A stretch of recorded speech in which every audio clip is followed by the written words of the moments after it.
a abrir la escritura hoy. Tengan su Biblia, vamos a estar recorriendo, o como dicen, prendan su Biblia también, se vale.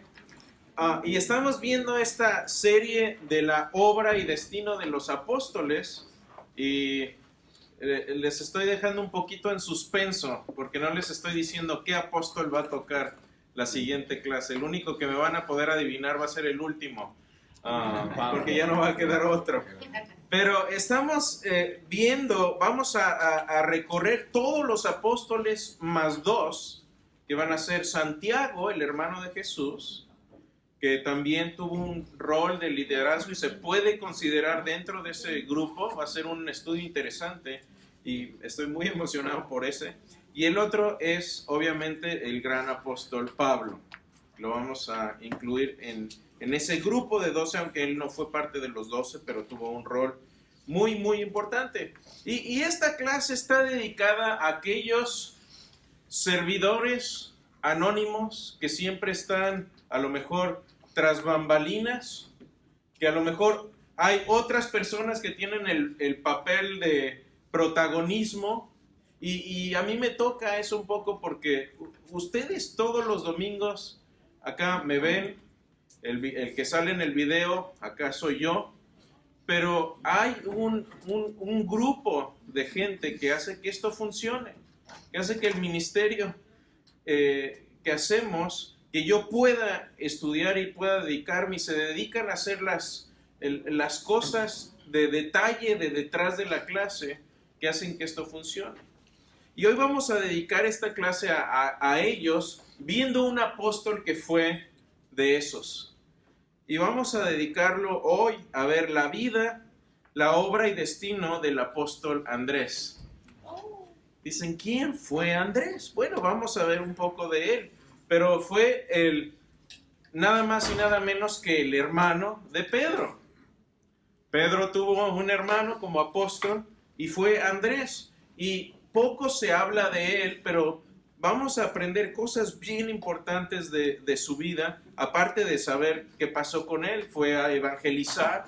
¿A dónde fue a evangelizar? Tenemos documentos históricos de su vida después, que nos estamos metiendo más allá, es decir, estamos viendo el testimonio bíblico que tenemos de la vida de estos hombres, pero también vamos a ir un poquito más allá a ver qué se escribió de ellos 50, 100, 150 años después de que vivieron.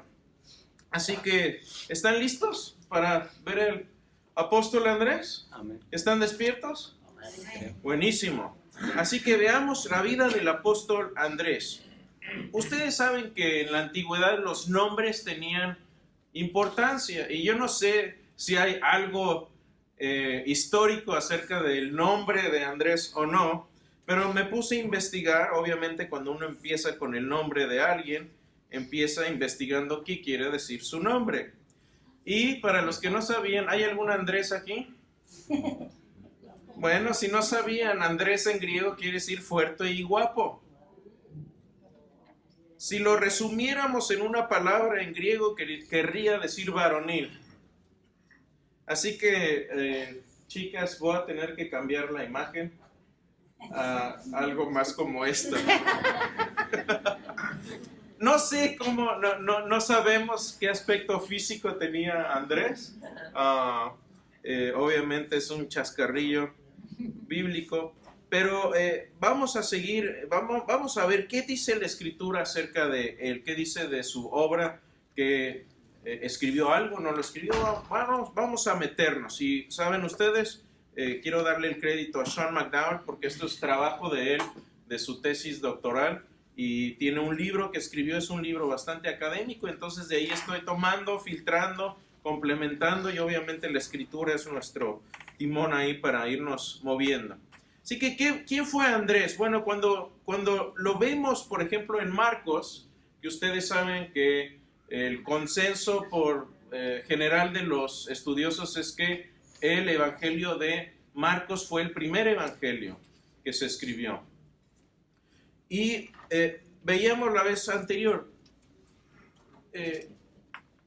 ¿quién fue el personaje central que dio información para el testimonio que está escrito en Marcos? Obviamente el escritor es Marcos, Pero ¿quién es la figura apostólica que está detrás del Evangelio de Marcos en cuanto a su testimonio? Pedro. Si ustedes ven el Evangelio de Marcos y ven y lo tratan de ver desde el punto de vista de Pedro, muchas cosas tienen sentido, y también tenemos testimonio del siglo II de los padres apostólicos que dicen que Marcos utilizó a Pedro como su testigo central. Lo vimos en las dos clases anteriores. Pero en Marcos, cuando empieza el Evangelio de Marcos, dice así, dice: andando junto al mar de Galilea, vino a Simón y a Andrés, su hermano, que echaban la red en el mar porque eran pescadores, y les dijo: venid en pos de mí y haré que seáis pescadores de hombres. Y dejando luego sus redes, le siguieron. Entonces no solo Pedro lo sigue, sino fue Andrés también. Pero si vemos también un poco más de detalle, en Juan 1, al inicio también del Evangelio de Juan, viene este pasaje. Dice: uno de los dos que oyeron a Juan y siguieron a Jesús era Andrés. ¿De qué Juan está hablando aquí? Bautista. Juan el Bautista. Entonces parece que Pedro y Andrés ya eran discípulos de Juan el Bautista, y vemos qué es lo que pasa. Dice, era Andrés, dice aquí, el hermano de Simón Pedro. Lo siguieron. ¿Y qué dice? Él encontró primero a su hermano Simón y le dijo: hemos hallado al Mesías, que traducido quiere decir Cristo. Entonces lo trajo a Jesús. Fíjense, el primer evangelista del que tenemos registro no fue Pedro, no fue el gran apóstol Juan, no fue Pablo, ni siquiera había entrado en escena aquí, ni siquiera era creyente. El primer apóstol evangelista fue Andrés. Y a veces se nos pierde eso en los detalles, porque a veces leemos la escritura: se encontró primero ella, siguiente versículo. Pero Andrés tuvo un rol muy importante en traer a Pedro, y fue el primero, el primero en reconocer que Jesús era el Mesías. ¿Sí? Obviamente cuando después Pedro lo reconoce también, me imagino tal vez Andrés le hubiera dicho: yo lo dije primero. Obviamente ese no era el corazón que tenía Andrés. Vamos a hablar un poco más de él para conocerlo. Pero si vemos, por ejemplo, aquí un poquito más acerca de él, ya vimos su nombre, que quiere decir varonil. Estado civil. Bueno, sabemos que Pedro era casado y seguramente vivía con su hermano, con Andrés. Entonces es una inferencia lógica poder decir que probablemente era soltero. No lo podemos asegurar, simplemente la escritura no nos lo dice, pero es muy factible que haya sido soltero. Era menor que Pedro, ¿sí? Posiblemente. No lo dice la escritura, pero es posible. Oficio, obviamente, era hermano de Pedro, eran pescadores los dos, y venían de un pueblito, ahorita vamos a ver el mapa, que se llamaba Betsaida. Juan 1:44 ahí viene. ¿Y qué habilidades tuvo? Bueno, vamos a ver que fue un gran evangelista. Vamos a ver a dónde fue, qué testimonio fuera de la Biblia hay de que fue evangelista. Tenía amor a la gente y parece que también hablaba griego muy bien, tal vez posiblemente incluso lo escribía. A ver, mucha gente piensa que porque eran pescadores eran gente iletrada. Y es posible, hay estudios serios que indican que para esta época, en el siglo I, aproximadamente un 3% de la población nada más podía leer y escribir algún idioma. Los demás no podían. Por eso cuando vemos muchos pasajes en la escritura, y me encantaría hacer un estudio de esto, vemos ciertos credos y ciertas frases fáciles de aprender. Por eso Jesús enseñaba en parábolas, porque son historias que a uno se le quedan, y es como contarles historias a los niños. ¿Y por qué hacemos eso? Porque se acuerdan con más facilidad. Vemos también aquí un dato curioso. Algunos estudiosos piensan que él es el discípulo amado que menciona Juan. O sea, un candidato puede ser que fue Juan, el discípulo amado. Yo creo que ese es el consenso más común acerca de quién fue el discípulo amado que menciona Juan varias veces. Pero algunos dicen pudo haber sido Andrés también.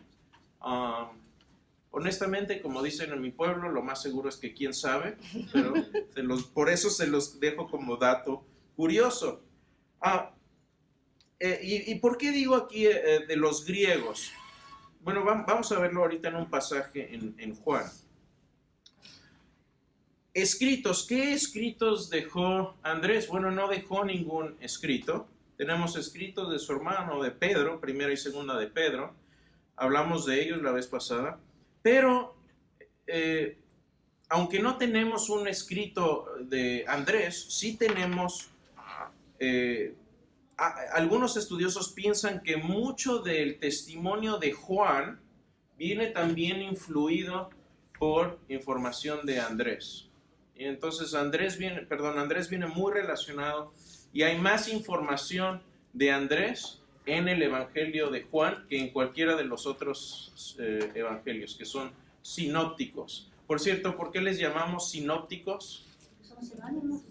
Porque son similares. Uno puede ponerlos en cronología y ver los mismos sucesos de diferente punto de vista.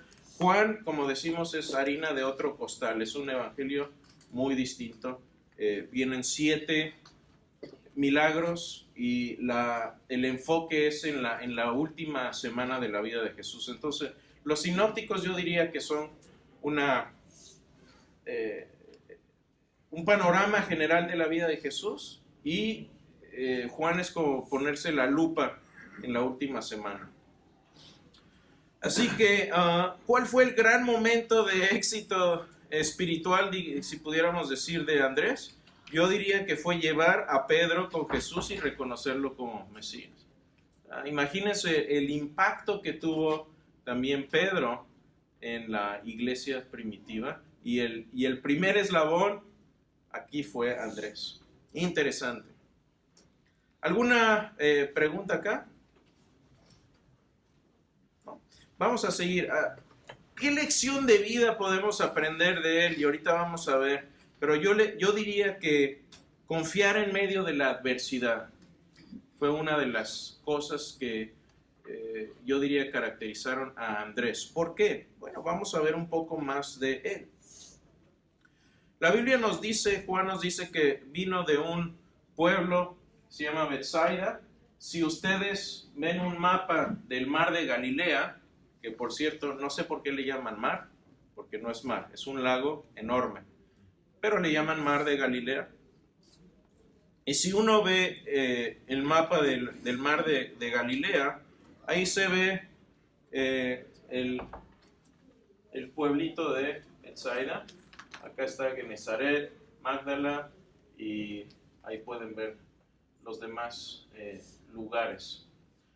Así que eran de ahí, tenían seguramente algún barco o barcos.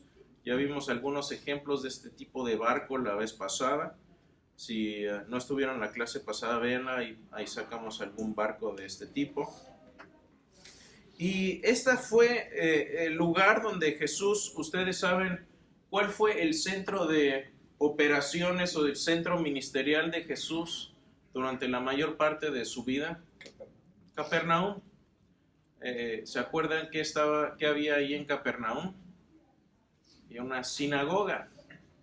Y esa sinagoga aún está ahí, uno puede ir a visitarla. Y es de los pocos lugares donde uno puede ir a Tierra Santa y decir, Jesús estuvo parado por aquí.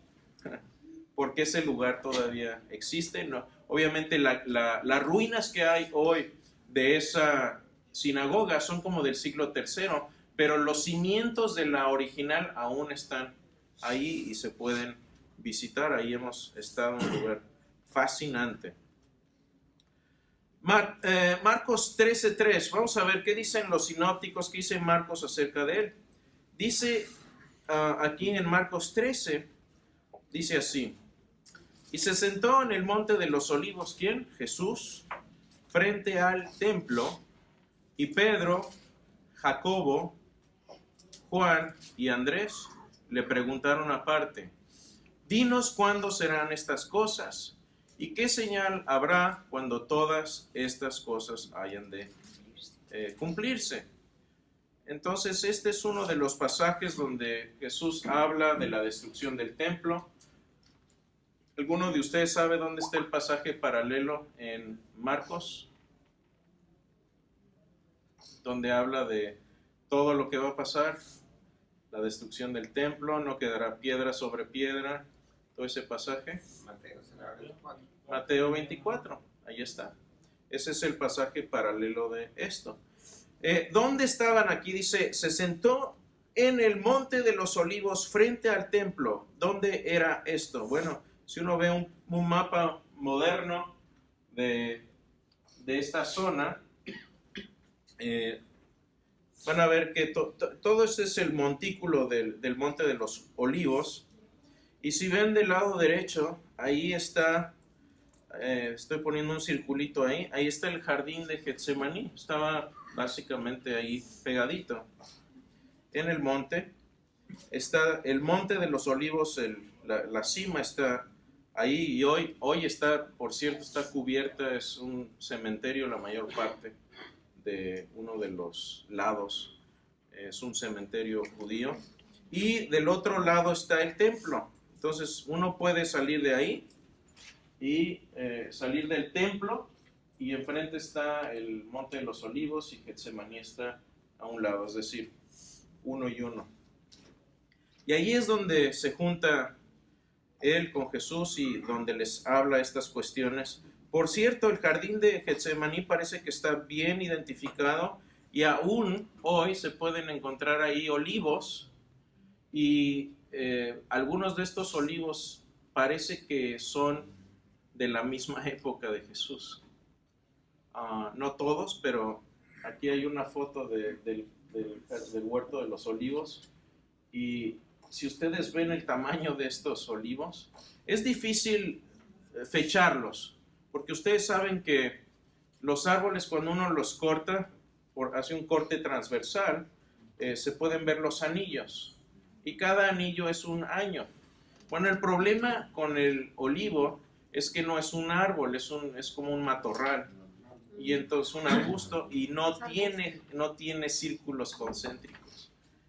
Pero hay buena evidencia de que algunos de estos olivos sí datan de la época de Jesús, lo cual es impresionante. Ahora, la mayoría de los estudiosos concluyen que Andrés no formó parte del círculo interno de Jesús. Obviamente Jesús tenía gente que era muy allegada a él, podemos nombrarlos. Pedro obviamente era parte de ello, pero hay una tradición muy fuerte que lo sitúa como miembro de ese círculo, y probablemente sí lo haya sido, simplemente tal vez fue uno de los calladitos. Ya ven que en las familias, cuando hay dos hermanos, hombres, por lo general, no siempre, pero por lo general, uno es el relajiento, el hablador, y no sé si se identifiquen, pero yo era el calladito. Ajá. Y sí, se ríe. Pero normalmente una personalidad tiende a opacar la otra. Entonces tienes el calladito que no rompe un plato, que siempre está pensando. Entonces es posible que ambos fueran parte de ese círculo interno íntimo del Señor Jesús. Simplemente no lo sabemos, pero siendo hermano de Pedro, seguramente estaba ahí en todas las reuniones, posiblemente calladito en su esquina, pensando. ¿Mande? Y Pedro habría. Sí, Pedro, sí, siempre. Porque ustedes saben, hay gente que tiene esa personalidad rimbombante, que piensan que y ya me voy a meter aquí en problemas. Estoy hablando de Pedro, pero que piensan que su conversación es la única y la más interesante, y entonces ya acaparan la conversación, y ya nadie más puede hablar. Ese era Pedro. Entonces, por naturaleza, yo creo, de crecer juntos, Andrés tomó un papel más pasivo en su personalidad, y no, eso no es necesariamente malo como vamos a verlo. En el Evangelio de Juan viene Andrés mencionado 3 veces. La primera vez que viene es en el versículo 6, 8, y dice que Felipe le respondió. Este es el pasaje de la alimentación de los 5,000. Es uno de los milagros que vienen claramente ahí en el Evangelio de Juan.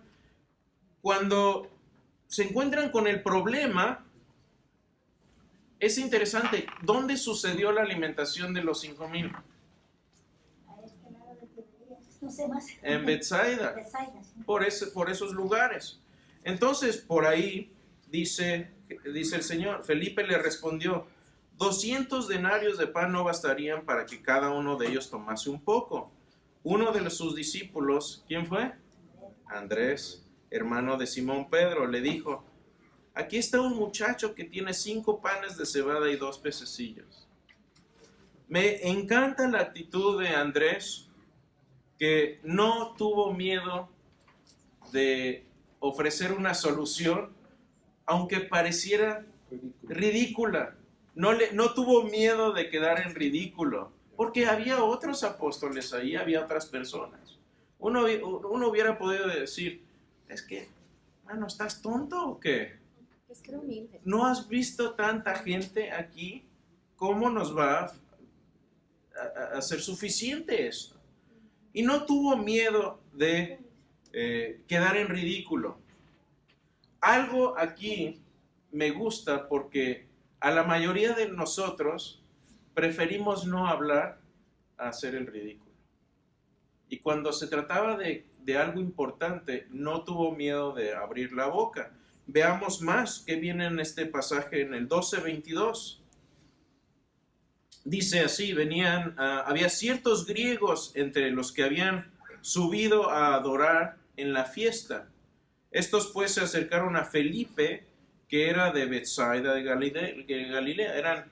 Eran vecinos con Felipe, que era de Betsaida, y le rogaron diciendo, Señor, quisiéramos ver a Jesús. Felipe fue y se lo dijo a Andrés. Entonces Andrés y Felipe se lo dijeron a Jesús. ¿Cómo estuvo ahí la cadenita? Felipe fue, se lo dijo a Andrés. Andrés y Felipe se lo dijeron a Jesús. Veamos el último punto, porque está relacionado también con esto. Ahí está Felipe de nuevo. Felipe era de Betsaida, la ciudad de Andrés y Pedro. Pedro halló a Natanael y le dijo, hemos hallado aquel de quien escribió Moisés en la ley y así como los profetas, a Jesús, el hijo de José de Nazaret. Me parece algo bien interesante, y esta es una observación también que hace McDowell en su libro. Cada vez que aparece Andrés en acción, está trayendo a alguien a Jesús. Tenía un corazón de evangelista. Y para ser un buen evangelista necesitas no tener miedo de hablar, de quedar en ridículo, de que te ataquen, de que te digan, mano, eres un tonto. ¿Saben? Tengo una página pública y estoy pensando hacer una sección llamada El Insulto de la Semana. Porque ¿saben qué? Me caen ateos, agnósticos y opositores del cristianismo todo el tiempo. Y cuando los bloqueo de la página para que dejen de poner majaderías, entonces se enojan más y me mandan mensajes privados. Y les enseñaría algunos, pero no son aptos para menores de edad. Sí. Pero de veras son insultos feos. ¿Cuándo fue? El viernes me dijeron cobarde 2 veces. Y fue interesante porque me dicen, ¿por qué nos quitaste la página? Le digo, por romper las reglas.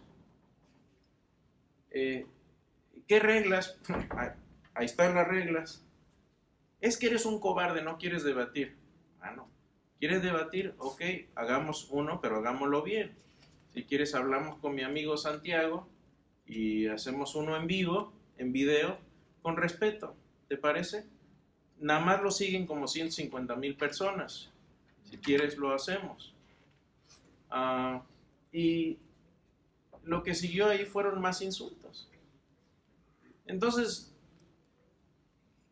uno como evangelista a veces le da tristeza a eso. Pero ¿saben qué dice Jesús?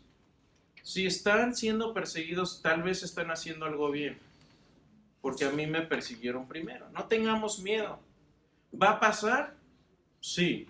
¿Les está pasando? Si no les está pasando, a lo mejor hay que hablar un poco más. Y no se trata de ir y ser un buscapleitos. Creo que el evangelio ya es lo suficientemente ofensivo, entre comillas, como para agregarle. Pero Andrés, me encanta que no tuvo miedo de hablar, de quedar en ridículo, que lo atacaran y que le dijeran, Andrés, mano, de veras, mejor ciérrala.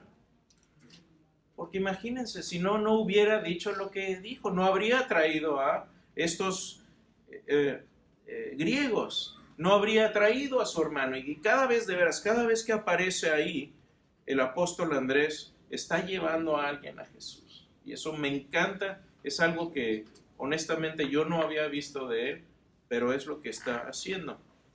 Hay un estudioso muy eminente, el doctor Ronald Brownrigg, que escribió un libro de los 12 apóstoles.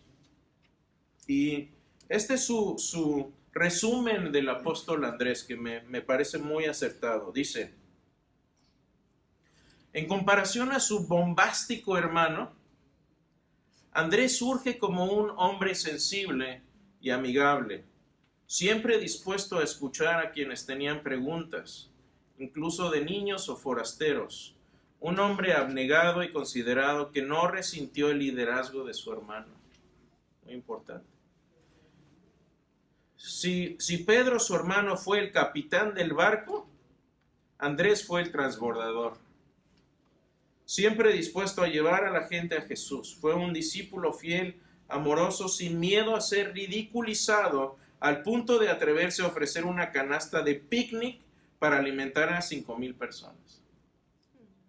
Aunque fue judío, ayudó a los griegos a conocer a Jesús y ha sido llamado el primer misionero local, así como el primer misionero a los foráneos en la iglesia cristiana. Este hombre, podemos atribuirle esa pasión de traer a la gente a Jesús porque fue testigo de la resurrección.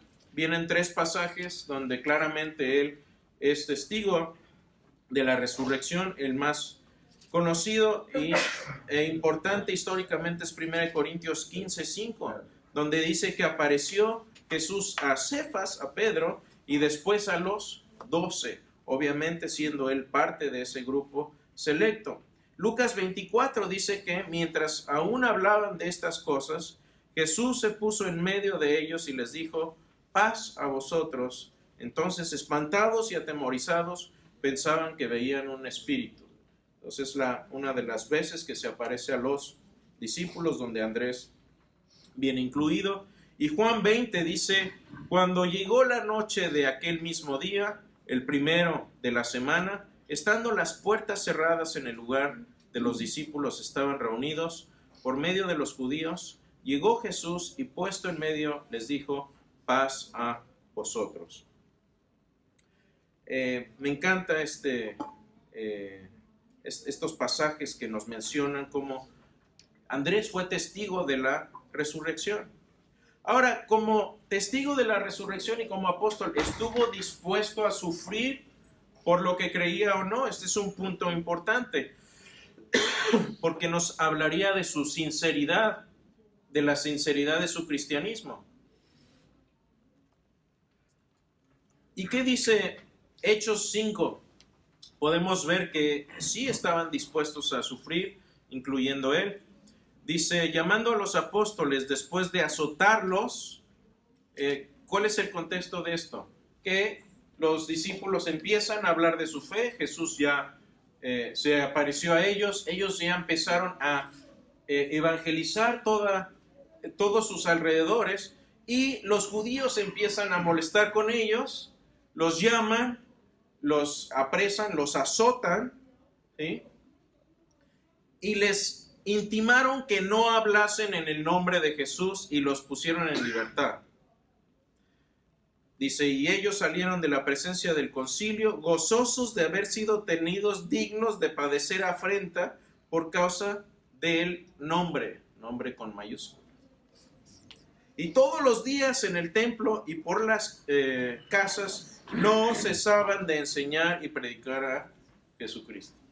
Entonces no les importó que los azotaran y que sus vidas peligraban, no importó. Ahora, ¿a dónde fue a predicar? Bueno, si ustedes ven un mapa del Imperio Romano de aquel tiempo, había una zona muy grande que es parte de lo que es la zona de los Balcanes y lo que es hoy parte de Rusia. En ese tiempo se llamaba Escitia, en inglés Scythia. Y este es uno de los lugares donde tenemos información histórica que estuvo Andrés predicando. Ustedes saben, después de la Gran Comisión, probablemente unos 15 años después de eso, ya no vemos a los apóstoles en Jerusalén. Si vemos el libro de Hechos. Entonces, hay material histórico de que hizo varios viajes misioneros a esta zona de Escitia. ¿De dónde sacamos esa información? O sea, ¿se acuerdan de la clase de tácticas que di? ¿Dónde leítes? ¿Cómo sabemos que históricamente estuvo ahí o no? Ese es el análisis que vamos a hacer ahora. Bueno, Orígenes de Alejandría, uno de los padres de la iglesia que vivió entre 185 y 254, menciona que Andrés estuvo ahí, en esta zona. Lo menciona también el historiador Eusebio de Cesarea, 260 después de Cristo. Euquerio de León, también un líder en la iglesia, en el año 380. Hipólito de Roma, que fue discípulo de Ireneo. Ahí podemos ver la cadenita. ¿Quién me puede dar la cadenita hacia el apóstol? Desde Ireneo. Desde Hipólito, luego Ireneo, luego Policarpo y luego Juan. Ahí está la cadena. Entonces podemos hacer una cadena desde Juan hasta Hipólito en el año 170 y muere en el año 236. Estamos hablando ahí finales entonces ya del siglo III. Tertuliano menciona de hecho que en esa zona del mapa que vimos ya había desde el siglo segundo antes de Cristo, ya había una presencia judía, y ya había también llegado el evangelio para cuando él escribe. Y también había presencia judía, y entonces no habría sido difícil para ellos también como judíos ir y predicarles a los judíos de esta zona. Hay un historiador, obviamente este hombre ya murió, es un historiador griego, se llama George Alexandru, y fue uno de los que investigaron la evangelización de la zona de Grecia, y también se enfocó mucho a los viajes misioneros de Andrés. Y es interesante su conclusión después de revisar toda la evidencia toda la información de los viajes misioneros de Andrés. Dice esto, la evidencia se alineó como un tren. Vagón tras vagón se alinearon hasta que solo quedó una brecha de 20 años en la línea de tiempo antes de su regreso al Mar Negro, después de Balaamo, hasta que fue a Sinope, y de ahí a Partas en Acaya para ser martirizado. ¿Partas dónde estaba? Acaya, ¿le suena? Era en Grecia. Entonces, este hombre hizo un estudio y dijo, bueno, vamos a ver si esta evidencia que tenemos la podemos alinear correctamente, podemos hacer una línea de tiempo de dónde estuvo en cada lugar. Y dice que encontró una brecha de 20 años, pero luego dice que encontró luego una tradición que habla de Andrés, donde parece que estuvo como 20 años en una cueva estudiando. Se puso a vivir en una cueva como ermitaño y que vivió ahí 20 años que coinciden con los 20 años que no estuvo de misionero. Entonces, ¿qué podemos decir? Bueno, vamos a concluir algo ahí al final. De su martirio, ¿cómo murió? ¿Murió por su fe? ¿Murió martirizado? ¿Cómo murió? Bueno, hay algunos escritos como los Hechos de Andrés. Precisamente es un escrito apócrifo del año 150, más o menos entre el 150 y 210 después de Cristo. Y ahí relata que fue lo que causó su muerte y puede ser una historia plausible. Sucede que en esta zona y en Grecia, donde él estuvo, había una mujer que se llamaba Maximilia, que era la esposa del procónsul Agiates. Y uno de estos días fue a su casa para echar fuera un demonio. Andrés va a su casa, echa fuera un demonio de uno de sus sirvientes, y después de ese exorcismo, Stratocles, apunten para sus hijos por ahí, nietos también. Stratocles, hermano del procónsul, se une a Maximiliana y se hacen cristianos los dos. Entonces, Maximiliana, la esposa del procónsul, y el cuñado o el hermano del procónsul, Stratocles, se hacen cristianos ambos. Entonces, ¿qué pasa? Que debido a esto, Maximilia ya se resiste a los avances románticos del esposo porque él no era creyente. Vete a saber qué es lo que estaba pensando ahí, que a lo mejor era algo inmundo.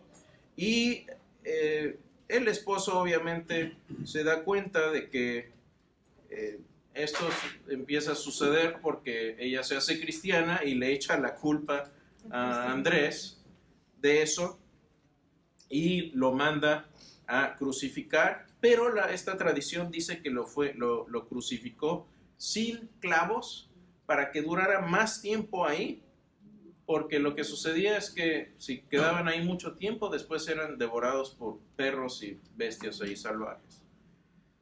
La tradición dice que Andrés predicó durante 4 días desde la cruz y después murió. Después de la muerte de Andrés, supuestamente Maximilia abandona a su esposo y el esposo se suicida. Parece como de novela, ¿no? Novela shakespeariana. ¿Qué podemos decir de esto? ¿Hay algún núcleo histórico de esto o no? ¿Qué podemos decir? Bueno, Sean McDowell, esto es lo que concluye. Dice, no podemos eliminar los relatos consistentes y relativamente tempranos de su destino, es decir, de sus viajes misioneros y de su crucifixión. Algunas fuentes varían en cuanto al lugar de su muerte, pero hay consenso amplio de que murió crucificado. No hay tradición temprana contraria que mencione una muerte natural, lo que para un apóstol tan prominente como Andrés no es insignificante. Al menos debe considerarse plausible que Andrés murió como mártir. Entonces vimos ya esta cuestión. Vamos ahora a evaluar esto históricamente, ¿les parece? Estas son las conclusiones no mías, sino del Dr. Sean McDowell. En cuanto a los viajes misioneros, Andrés hizo viajes misioneros. ¿Qué probabilidad histórica le podemos asignar a esto? Y él dice que es un hecho histórico con alta certeza. Lo pone en un 8.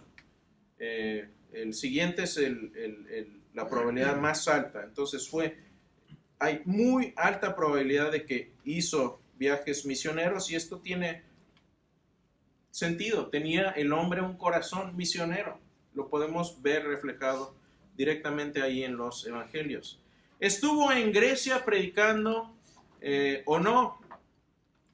A esto le asigna un valor de muy probable, un 7.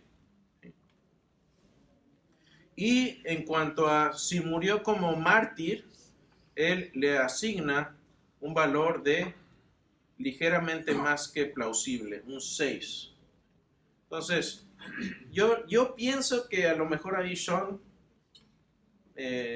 está siendo muy conservador. Yo le daría un 7, un 8 ahí, pero como solamente hay esta tradición históricamente, cuando tienes solamente una fuente, no puedes decir no le puedes dar más certeza a ese hecho.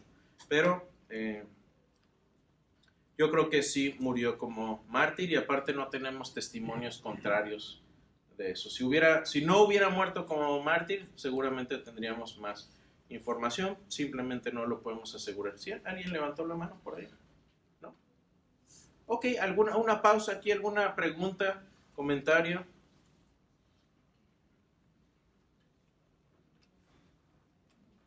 ¿Están procesando la información o ya se me durmieron? Bueno, veamos unos puntos para casa. ¿Qué me llevo yo de este hombre, de su vida, de su obra, de su persona como discípulo? Me encanta esta frase de Charles Spurgeon, y me vino a la mente esto cuando estudiaba yo la vida del apóstol de Andrés. Yo creo que esta frase de Spurgeon, un teólogo inglés del siglo pasado, es muy cierta. Dice así: si los pecadores son condenados, al menos que caminen hacia el infierno sobre nuestros cadáveres. Y si perecen, que caminen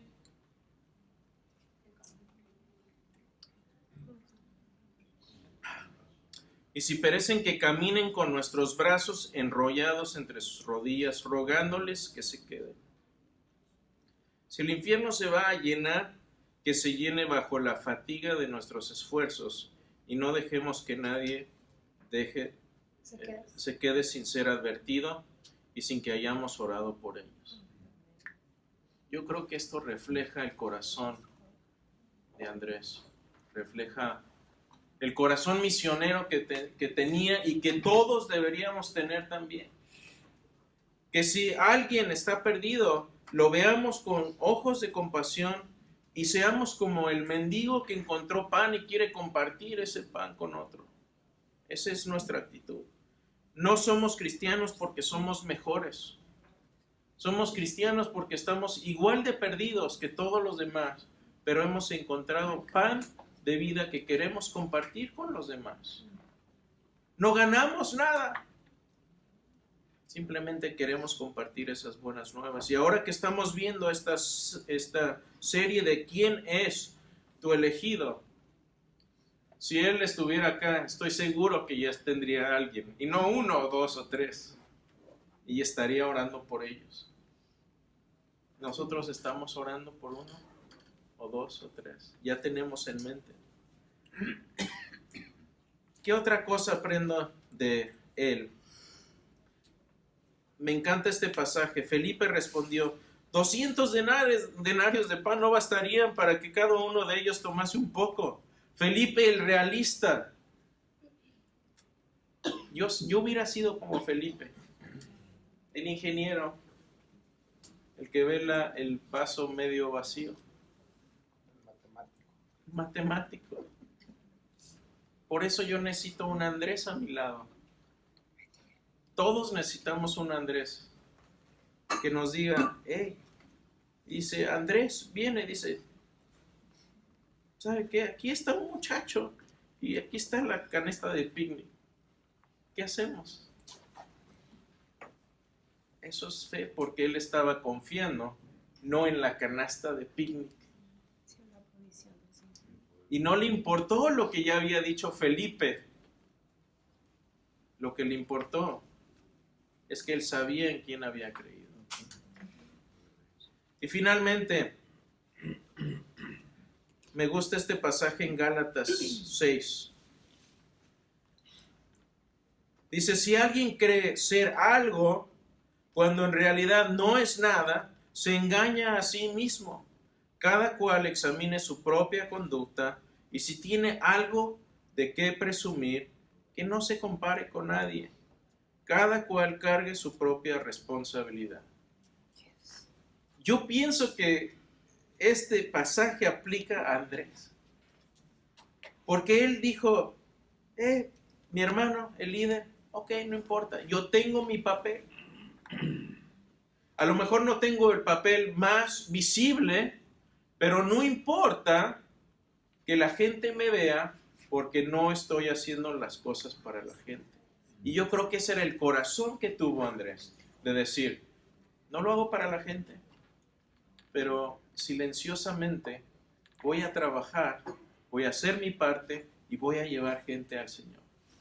Así que no importa cuál es tu papel, no importa si es un papel ruidoso, visible, o es un papel que no es protagónico, siempre y cuando estés en la voluntad de Dios y estés haciendo lo que Él te llamó a hacer. Y parte de eso es quién es tu elegido, a quién estás buscando para compartirle de las buenas nuevas del Evangelio. Amén. Dios me los bendiga, nos ponemos de pie, oramos.